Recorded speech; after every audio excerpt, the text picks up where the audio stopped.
Mayroon bang tawag na nararamdaman mo sa pinakamalalim na bahagi ng iyong puso, isang lihim na pangungulila para sa isang bagay na higit pa, isang paanyaya na lumapit at makipag-ugnayan sa isang pag-ibig na hindi mo pa lubos na naiintindihan, ngunit alam mong naroroon, sa ating paglalakbay sa buhay, kung minsan ay nakakaramdam tayo ng pag-aalinlangan o takot, ngunit ang Diyos, sa kanyang walang hanggang pag-ibig, ay laging naghihintay, bukas ang kanyang mga bisig, gusto niyang maranasan mo ang kanyang presensya, ang kanyang kapayapaan. Tandaan ang sinabi sa Exodo Kapitulo 24:15,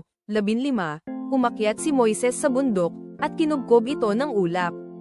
Ito ay isang paanyaya sa isang banal na paglalakbay patungo sa kanya, hindi ka nag-iisa sa landas na ito ng pananampalataya at pagtuklas, sa bawat hakbang, naroon siya, gabay mo, nagbibigay ng kapayapaan at pag-ibig na higit sa anumang pag-unawa, hayaan mong punuin ng kanyang presensya ang bawat bahagi ng iyong pagkatao, at maranasan mo ang kanyang walang kondisyong yakap. Halina, lumapit sa kanyang presensya.